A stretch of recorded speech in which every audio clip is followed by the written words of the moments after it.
बधाई हो दोस्तों, हम आखिरकार विश्व गुरु बन ही गए। वो भी किसी छोटे मोटे काम में नहीं, हम विश्व गुरु बन गए हैं प्रदूषण में।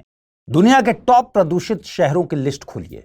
टाइम्स ऑफ इंडिया की एक रिपोर्ट कहती है कि अक्टूबर 2025 के लास्ट में दुनिया के सबसे प्रदूषित शहरों में शुमार सभी 40 शहर भारत के थे। लगता है जैसे किसी ने भारतीय शहरों की अटेंडेंस शीट बना दी हो। Sriganganagar present, Hisar present, Bhiwani, Churu, Delhi, Ghaziabad, Meerut present, सब मौजूद है, कोई गायब नहीं। और प्रदूषण थोड़ा मोड़ा नहीं है। उत्तर भारत के कई शहरों में प्रदूषण का स्तर गंभीर और खतरनाक श्रेणी को पार कर गया है। पर हम तो विश्व गुरु हैं, खतरों के खिलाड़ी हैं। WHO कहता है कि PM 2.5 का लेवल 5 माइक्रोग्राम पर मीटर क्यूब से ज्यादा नहीं होना चाहिए। पर वो विश्व गुरु ही क्या जो WHO जैसी संस्था के स्टैंडर्ड को मान ले। हमारे यहाँ PM 2.5 का लेवल 400, 500, 800, 1000 मजे से पार हो रहा है। अब की बार होगा 1500 पार। विश्व गुरु हैं, ऐसे नहीं बने। दुनिया जो नहीं कर सकी हमने करके दिखाया। अब दुनिया पूछती है कि भाई इतना आगे कैसे निकल गए। हम गर्व से कहते हैं, अरे भाई लंबा डेडिकेशन चाहिए।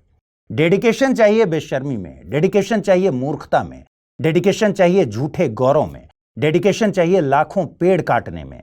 हसदेव के जंगल हों, चाहे MP के छतरपुर के जंगल हों, जयपुर के जंगल हों, राजस्थान में ही शाहबाद फॉरेस्ट हो, यहां लाखों पेड़ काटने की जिद चाहिए, डेडिकेशन चाहिए।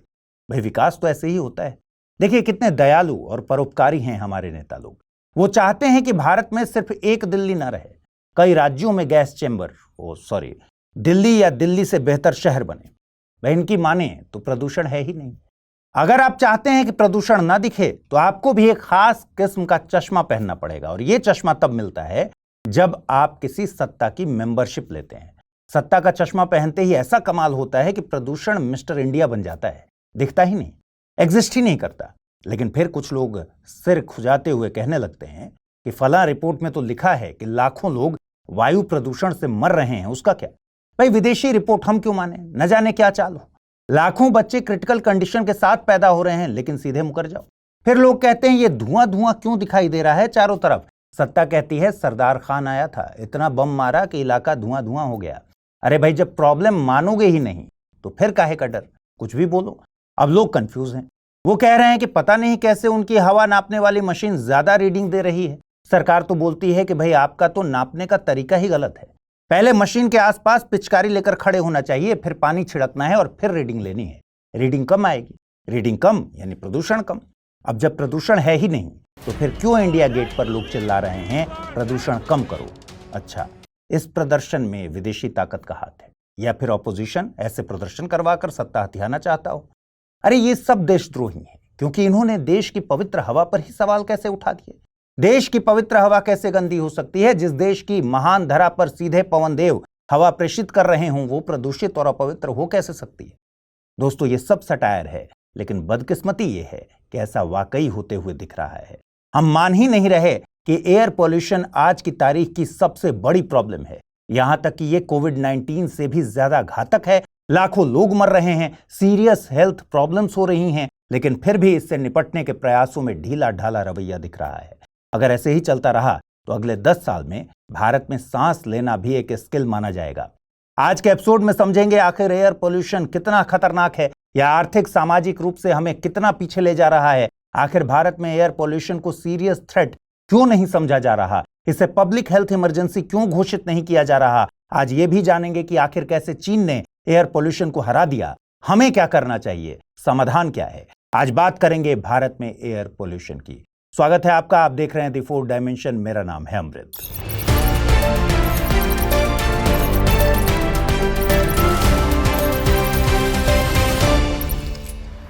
यूपीएससी की तैयारी का हर दिन कीमती होता है और हर कल की राह आज से ही बनती है। तो क्या आपने प्रतिज्ञा ली है अपने IAS सपने को साकार करने की? स्टडी IQ लेकर आया है यूपीएससी लाइव फाउंडेशन हिंदी प्रतिज्ञा प्लस बैच 2027, जहां कराई जाएगी प्रीलिम्स से लेकर इंटरव्यू तक की पूरी तैयारी, वो भी रणनीतिक गहराई के साथ और सही मार्गदर्शन के साथ। इस बैच में आपको मिलेंगी 1000+ आवर्स की लाइव और रिकॉर्डेड क्लासेस, मार्गदर्शन और सारथी कार्यक्रमों के माध्यम से 1-to-1 personalised mentorship, daily current affairs test series और CSET का complete coverage, handwritten notes, PDFs और 18 बुक्स का सेट।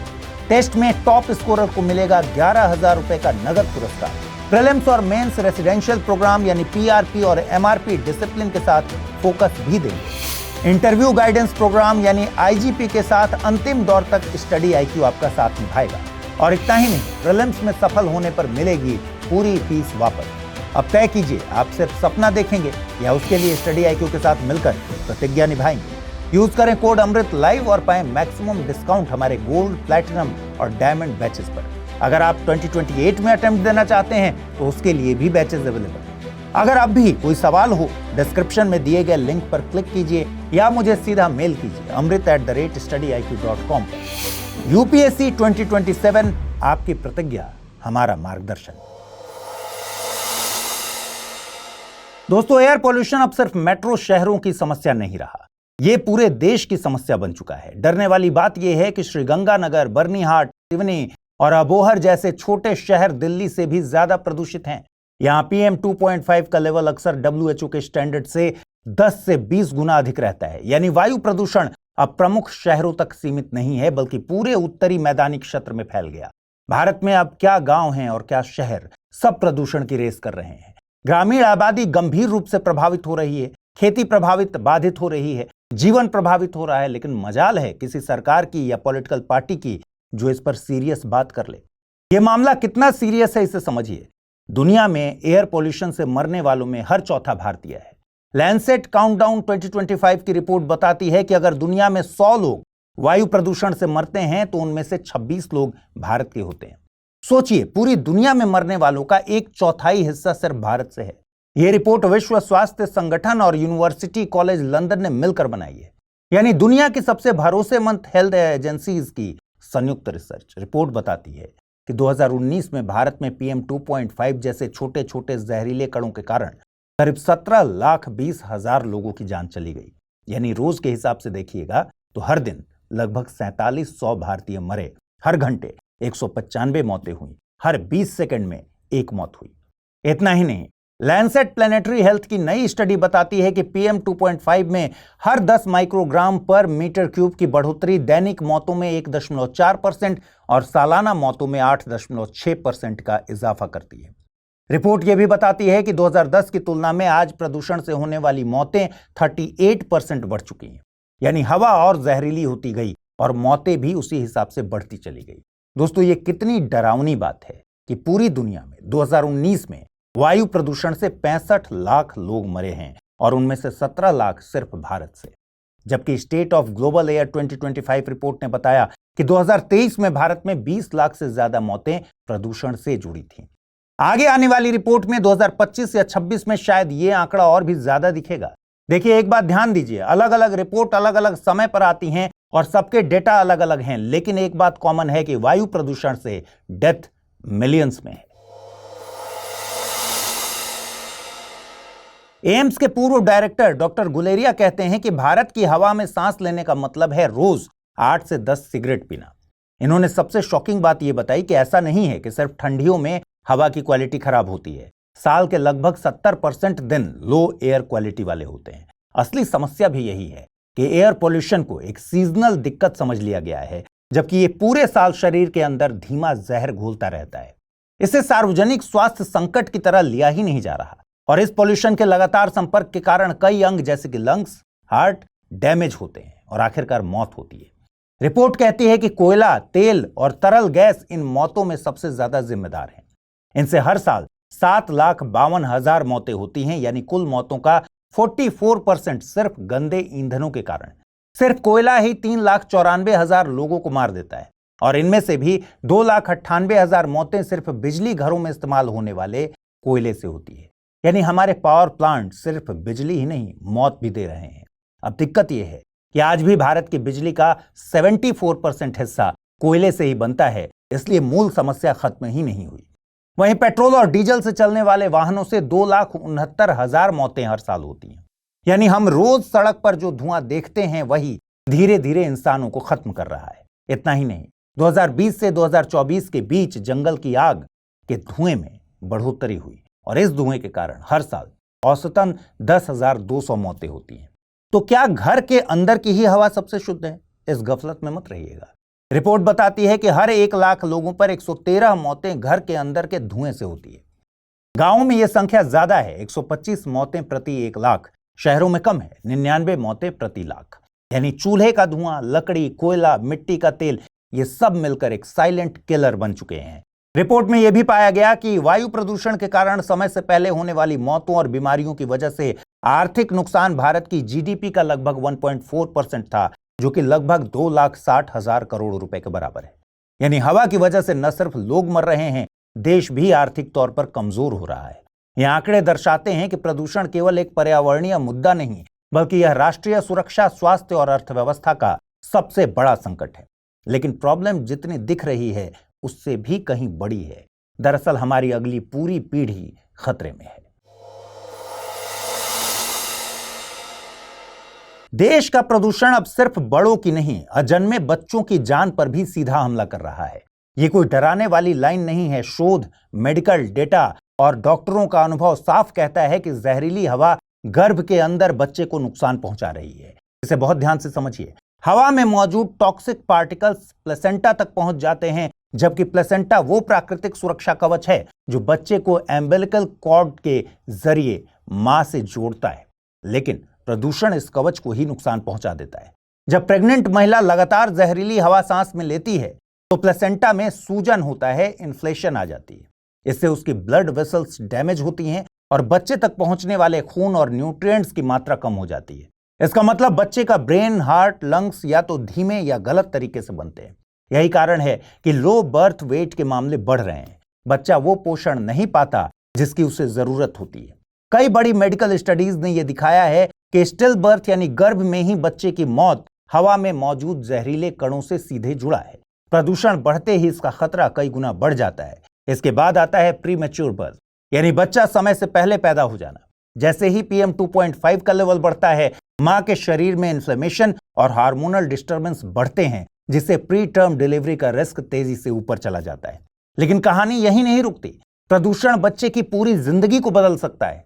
सूट जैसे महीन पार्टिकल्स लंग्स बनते समय अंदर घुस जाते हैं और पूरी ग्रोथ प्रोसेस को बिगाड़ देते हैं। इसका नतीजा यह होता है कि बच्चा जन्म लेते ही अस्थमा जैसी क्रॉनिक बीमारी लेकर आता है, जो पूरी जिंदगी रह सकती है। वहीं नाइट्रोजन डाइऑक्साइड और PAHS यानी पॉलीसाइक्लिक एरोमेटिक हाइड्रोकार्बन्स जैसे केमिकल तो सीधे ऑर्गन डेवलपमेंट को बाधित कर देते हैं। इससे लंग्स ठीक से नहीं बन पाते, इम्यून सिस्टम कमजोर रह जाता है और डर तो यह है कि अब यह न्यू नॉर्मल बनता जा रहा है। कुछ रिसर्च ने तो यहां तक दिखाया है कि जहरीली हवा का संबंध ऑटिज्म स्पेक्ट्रम डिसऑर्डर के बढ़े हुए रिस्क से भी है। यानी प्रदूषण दिमाग के शुरुआती विकास को नुकसान पहुंचा रहा है। और अब सबसे डरावनी सच्चाई है माइक्रोप्लास्टिक्स। ये हवा में तैरते रहते हैं, सिंथेटिक कपड़ों, टायरों और प्लास्टिक वेस्ट से निकलते हैं। वैज्ञानिक अब इन्हें ह्यूमन प्लेसेंटा, एम्बिलिकल कॉर्ड और एम्बिलिकल कॉर्ड ब्लड में पा चुके हैं। इसका मतलब बच्चा पैदा होने से पहले ही प्लास्टिक अंदर लिए पैदा हो रहा है। Microplastics brain development, nervous system और ऑर्गन फॉर्मेशन को ऐसे नुकसान पहुंचाते हैं जैसे कोई धीमा जहर शरीर में फैल रहा हो। सीधे शब्दों में प्रदूषण एक बार का नुकसान नहीं करता, यह बच्चे की पूरी जिंदगी का ब्लूप्रिंट बदल देता है। और दुख की बात यह है कि यह सब सिर्फ रिसर्च पेपर में नहीं, हमारे आसपास लगातार होते हुए साफ साफ दिखाई दे रहे हैं। स्टेट ऑफ ग्लोबल एयर सोगा 2024 रिपोर्ट, जिसे अमेरिका स्थित रिसर्च संगठन हेल्थ इफेक्ट्स इंस्टीट्यूट HEI ने प्रकाशित किया है, उसके अनुसार भारत में हर दिन 5 साल से कम उम्र के 464 बच्चों की मौत वायु प्रदूषण से जुड़े कारणों की वजह से होती है। डॉक्टर कहते हैं कि गर्भ से लेकर 2.5 साल तक का समय यानी पहले 1000 दिन बच्चे की जिंदगी के सबसे क्रिटिकल होते हैं। ये वो टाइम पीरियड होता है जब ब्रेन बनता है, लंग्स तैयार होते हैं, हार्ट डेवलप होता है, इम्यून सिस्टम सेट होता है। लेकिन इसी समय हवा, पानी और मिट्टी, हर तरफ इतना प्रदूषण भरा है कि सबसे ज्यादा नुकसान इसी दौर में हो रहा है। सीनियर डॉक्टर्स इस बात की पुष्टि भी कर रहे हैं। आज हालात इतने बिगड़ चुके हैं कि बच्चे तो पैदा हो रहे हैं लेकिन नॉर्मल लंग्स के साथ पैदा नहीं हो रहे। पिछले कुछ सालों में यह स्थिति इतनी खराब हो गई कि नवजात बच्चे रेस्पिरेटरी प्रॉब्लम्स यानी सांस लेने की दिक्कत लेकर पैदा हो रहे हैं। उनका लंग्स फंक्शन स्टेबल करने में ज्यादा दिन लगा रहे हैं। कई बच्चों में डिलेड लंग डेवलपमेंट दिखता है और कुछ में आगे चलकर कॉन्जेनिटल अस्थमा बनने की संभावना होती है, यानी जिंदगी भर का अस्थमा।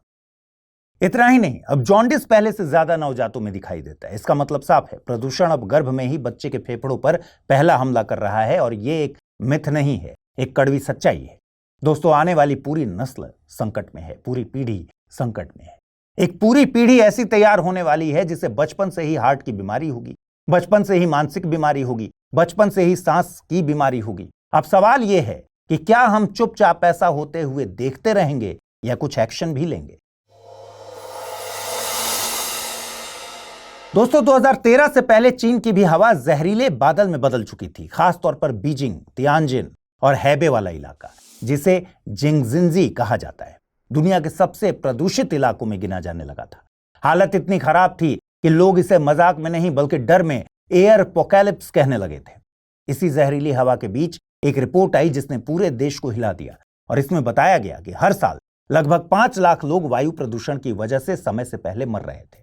PM 2.5 का लेवल WHO के स्टैंडर्ड से कई गुना ऊपर जा चुका था।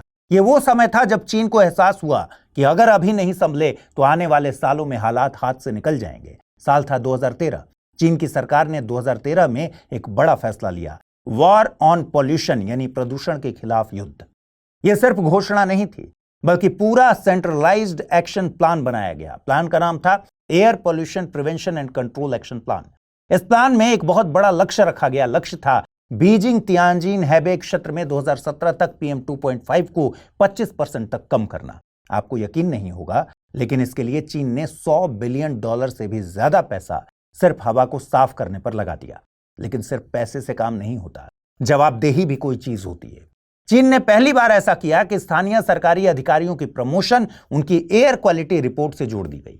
मतलब अगर उनके इलाके में हवा साफ नहीं हुई तो प्रमोशन भी नहीं होगा। बहरहाल, प्रदूषण के खिलाफ युद्ध की शुरुआत सबसे पहले कोयले से हुई। बीजिंग और आसपास के इलाकों में हजारों छोटे कोयला बॉयलर बंद कर दिए गए। घरों में हीटिंग के लिए कोयले को कड़ाई से रोक दिया गया और उसकी जगह नेचुरल गैस और इलेक्ट्रिसिटी ला दी गई। फिर चीन ने कारखानों पर नजर घुमाई। आप यकीन नहीं करेंगे, लेकिन 2014 में सिर्फ बीजिंग के आसपास ही 392 प्रदूषण फैलाने वाले कारखाने बंद कर दिए गए, शटडाउन कर दिए गए। स्टील, सीमेंट, पेपर, कोई भी इंडस्ट्री जो ज्यादा प्रदूषण करती थी या तो बाहर शिफ्ट कर दी गई या उस पर ताला लगा दिया गया। वहीं बड़ी इंडस्ट्रीज को ऑर्डर मिला कि वे अपने चिमनियों में FGD यानी फ्लू गैस डीसल्फराइजेशन जैसे प्रदूषण नियंत्रण उपकरण लगाएं, वरना भारी जुर्माना और बंद होने के लिए तैयार रहे। साथ ही चीन ने रिकॉर्ड गति से सोलर और विंड एनर्जी बढ़ाई ताकि कोयले पर निर्भरता कम हो जाए। दोस्तों, चीन ने यह भी समझ लिया था कि फैक्ट्रियों के साथ साथ गाड़ियां भी वायु प्रदूषण की बड़ी वजह हैं, इसलिए इलेक्ट्रिक वाहन क्रांति शुरू हो गई। शेंजिन शहर इसका सबसे बड़ा उदाहरण बना। यहां एक झटके में 16,000 से ज्यादा बसें पूरी तरह से इलेक्ट्रिक कर दी गई। पुरानी धुआं उड़ाने वाली गाड़ियां सड़कों से हटा दी गई। नए वाहनों के लिए सख्त उत्सर्जन नियम लागू किए गए। बीजिंग में मेट्रो नेटवर्क को 1000 किलोमीटर से भी ज्यादा तक बढ़ाया गया ताकि लोग अपनी निजी गाड़ियां घर पर छोड़ें। वहीं चीन ने पूरे देश में एक हाईटेक सिस्टम लगा दिया, रियल टाइम मॉनिटरिंग नेटवर्क। यह नेटवर्क तुरंत बता सकता था कि किस इलाके में प्रदूषण बढ़ा, किस फैक्ट्री से और कितने स्तर पर बढ़ा। जैसे ही सिस्टम अलार्म देता, सरकारी टीम तुरंत पहुंच जाती और फिर कुछ ही सालों में हुआ चमत्कार। दुनिया में पहली बार ऐसा हुआ कि किसी इतने बड़े देश ने इतने कम समय में इतना बड़ा प्रदूषण सुधार लिया। यह पॉसिबल हुआ सख्त, योजनाबद्ध और लगातार काम करके। 2015 से 2022 के बीच पूरे चीन में PM 2.5 लगभग 36% तक गिर गया। 2023 में आई UN की रिपोर्ट बताती है कि चीन में मानव जनित उत्सर्जन और भी कम हुए और वायु गुणवत्ता पहले से बेहतर हो गई। बीजिंग, जो कभी दुनिया के सबसे प्रदूषित शहरों में आता था, अब एशिया के काफी साफ राजधानियों में गिना जाने लगा है। अब यह समझते हैं कि आखिर भारत में वायु प्रदूषण को इतने हल्के से क्यों लिया जा रहा है और आगे भारत को क्या करना चाहिए। अगर हम पूछें कि भारत में इस गंभीर समस्या को हल्के में क्यों लिया जा रहा, तो जवाब हमारी जड़ों में मिलता है। भारत में लाखों लोग आज भी गरीबी, रोजगार और शिक्षा जैसी तात्कालिक चुनौतियों से लड़ रहे हैं। भाई, पेट भरना आज भी करोड़ों लोगों की पहली प्राथमिकता है। वहीं दूसरी तरफ वायु प्रदूषण का स्वास्थ्य पर गंभीर असर धीरे धीरे दिखता है, तो कोई इस पर तुरंत ध्यान नहीं देता। कोरोना वायरस जैसे झट से असर हो जाए तो कान में जू भीरेंगे। एम्स के पूर्व निदेशक डॉक्टर रणदीप गुलेरिया का कहना है कि 2024 में दुनिया भर में वायु प्रदूषण के कारण लगभग 81 लाख लोगों की मौत हुई। यह डेटा बेहद चौंकाने वाला है, क्योंकि यह संख्या कोविड-19 से मरने वालों की संख्या से भी ज्यादा है। यानी प्रदूषण भी एक महामारी है, लेकिन एक ऐसी महामारी है जो खामोश है। It's a silent killer. यही एक बड़ा कारण है कि लोग इसे सीरियसली नहीं लेते। लोगों को लगता है यह सिर्फ सर्दी, खांसी, जुकाम वाला मामला है। सोचिए कोविड-19 में क्या हो रहा था। इस महामारी में वायरस से दूरी बनाकर बचा जा सकता था, वैक्सीन अवेलेबल थी, लेकिन क्या हवा से दूरी संभव है? लगभग हर व्यक्ति WHO की 5 माइक्रोग्राम प्रति मीटर क्यूब गाइडलाइन से कई गुना ज्यादा PM 2.5 रोज इनहेल कर रहा है, सांस में ले रहा है। दूसरी बड़ी दिक्कत यह है कि प्रदूषक कण जीवित नहीं होते, इनमें कोई एंटीजन नहीं होता, ये बैक्टीरिया या वायरस की तरह बढ़ते नहीं, इसलिए इनके खिलाफ न तो एंटीबॉडी बनती है, न वैक्सीन बनाई जा सकती है। अब किसी मरीज में कौन सी बीमारी का कितना हिस्सा प्रदूषण के कारण हुआ, ये अंदाजा लगाना लगभग असंभव है, इसलिए अक्सर इसे नजरअंदाज कर दिया जाता है। लेकिन दुनिया भर में जो रिसर्च हो रही है उससे तो साफ हुआ है कि वायु प्रदूषण कोरोना से भी ज्यादा खतरनाक है। मिलियन लोग सालाना मर रहे हैं इससे। इसलिए जरूरी है कि भारत जैसे विकासशील देशों में जहां हवा की क्वालिटी बहुत खराब है, वहां वायु प्रदूषण के खिलाफ एक व्यापक जन जागृति डेवलपमेंट हो। जब तक आप मानेंगे ही नहीं कि प्रदूषण हमारी आज की पीढ़ी को धीरे धीरे मार रहा है और आने वाली एक पूरी पीढ़ी को पैदा होते ही कमजोर कर रहा है, तब तक इस पर एक्शन कैसे लेंगे? इस पर कोरोना से ज्यादा ध्यान देने की जरूरत है और तत्काल जरूरत है। देखिए, आम आदमी का जागरूक होना भी जरूरी है और सरकारों का भी, लेकिन जनता प्रदूषण कंट्रोल का सारा जिम्मा सरकार के सिर पर रख देती है और सरकार या पॉलिटिकल पार्टियों की बात करें तो इन्होंने सिर्फ निराशा ही दी है। प्रदूषण का मुद्दा इनकी प्राथमिकताओं की लिस्ट में नीचे है। राजनीतिक दलों को पता है कि सड़क, बिजली, पानी जैसे मुद्दे तुरंत वोट दिलाते हैं। भारत में सरकार या पॉलिटिकल पार्टियों को पता है कि अगर प्रदूषण नियंत्रण करना है तो कठिन उपाय अपनाने होंगे, रोका टोकी करनी होगी, टाइट कंट्रोल करना होगा, फाइन लगाना पड़ेगा। अब ये सब उपाय या तो जनता को नाराज करे या उद्योगों को नाराज करे। एक से वोट मिलता है, दूसरे से नोट। बड़ी दुविधा है, इसलिए नेता सख्त फैसले लेने से कतराते हैं। चीन इसलिए ही प्रदूषण कंट्रोल कर पाया क्योंकि वहां वोट बैंक की राजनीति ही नहीं है। इसके अलावा यह समस्या इतनी उलझी हुई है कि इसकी जिम्मेदारी किसी एक पर डालना मुश्किल है। जैसे दिल्ली की हवा खराब है, लेकिन इसका एक बड़ा हिस्सा पड़ोसी राज्यों की पराली, राजस्थान की धूल या NCR के कारखानों से आता है। केंद्र, राज्य और नगर निगम हर कोई एक दूसरे पर दोष मढ़ता रहता है और इस संघर्ष में प्रदूषण नियंत्रण की जमीनी योजनाएं खुद ही दम तोड़ देती हैं। अगर लाखों लोगों को बचाना है तो प्रदूषण पर राजनीति को खत्म करना होगा।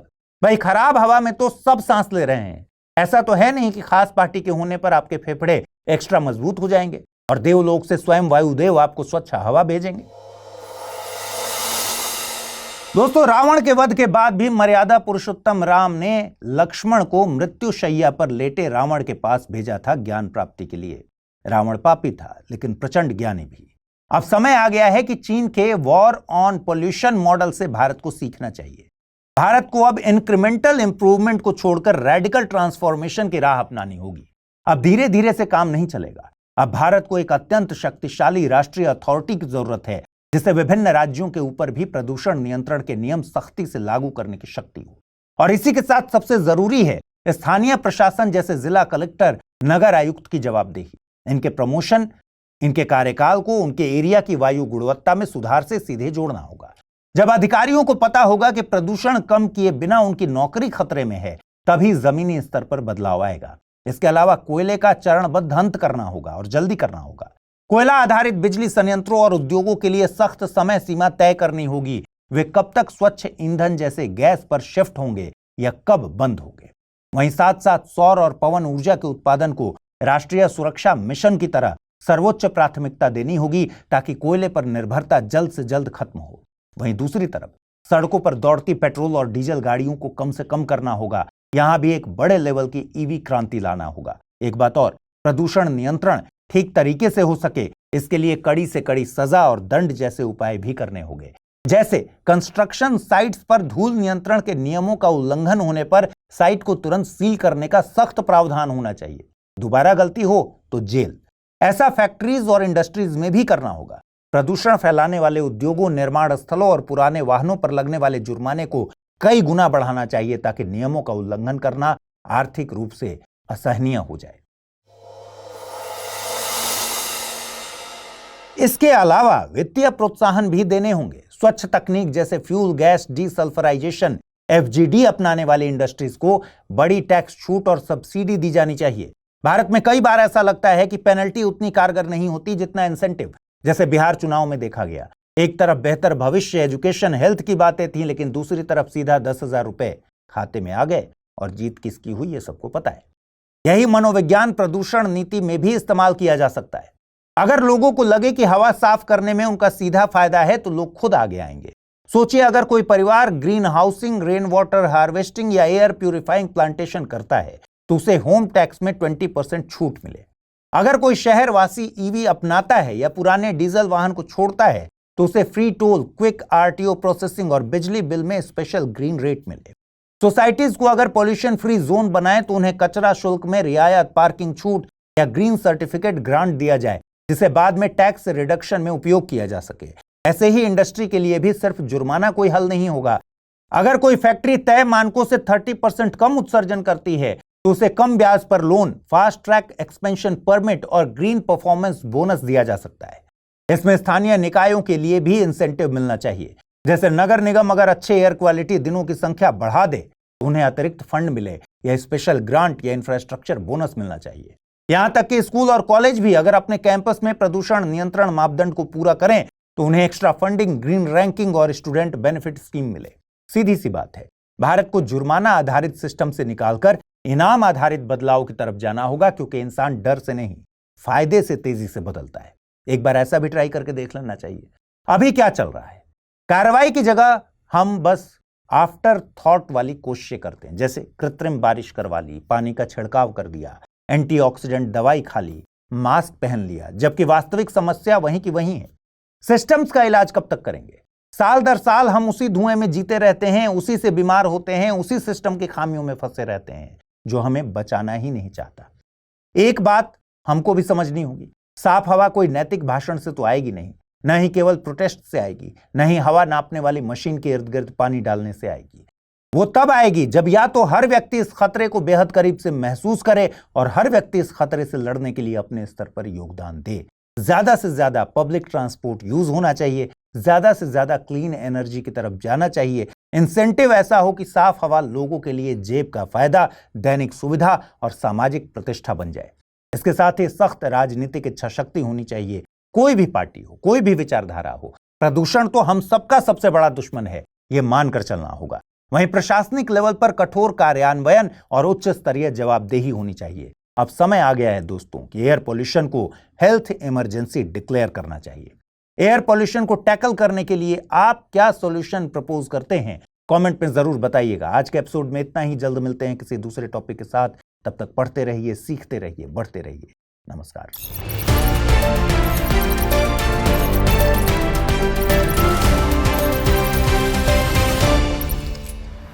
यूपीएससी की तैयारी का हर दिन कीमती होता है और हर कल की राह आज से ही बनती है। तो क्या आपने प्रतिज्ञा ली है अपने आईएएस सपने को साकार करने की? स्टडी IQ लेकर आया है यूपीएससी लाइव फाउंडेशन हिंदी प्रतिज्ञा प्लस बैच 2027, जहां कराई जाएगी प्रीलिम्स से लेकर इंटरव्यू तक की पूरी तैयारी, वो भी रणनीतिक गहराई के साथ और सही मार्गदर्शन के साथ। इस बैच में आपको मिलेंगी 1000+ आवर्स की लाइव और रिकॉर्डेड क्लासेस, मार्गदर्शन और सारथी कार्यक्रमों के माध्यम से 1-to-1 personalised mentorship, daily current affairs test series और CSET का complete coverage, handwritten notes, PDFs और 18 बुक्स का सेट।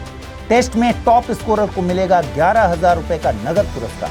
प्रीलिम्स और मेंस रेसिडेंशियल प्रोग्राम यानी PRP और MRP डिसिप्लिन के साथ फोकस भी देंगे। इंटरव्यू गाइडेंस प्रोग्राम यानी IGP के साथ अंतिम दौर तक स्टडी IQ आपका साथ निभाएगा।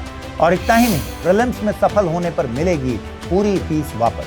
अब तय कीजिए, आप सिर्फ सपना देखेंगे या उसके लिए स्टडी IQ के साथ मिलकर प्रतिज्ञा निभाएंगे। यूज करें कोड अमृत लाइव और पाएं मैक्सिमम डिस्काउंट हमारे गोल्ड, प्लैटिनम और डायमंड बैचेस पर। अगर आप 2028 में अटेम्प्ट देना चाहते हैं तो उसके लिए भी बैचेस अवेलेबल हैं। अगर अब भी कोई सवाल हो, डिस्क्रिप्शन में दिए गए लिंक पर क्लिक कीजिए या मुझे सीधा मेल कीजिए amrit@studiiq.com पर। यूपीएससी 2027, आपकी प्रतिज्ञा, हमारा मार्गदर्शन। हिंदी में यूपीएससी की तैयारी से संबंधित प्रोग्राम्स को देखने के लिए सब्सक्राइब करें स्टडी IQ IAS हिंदी।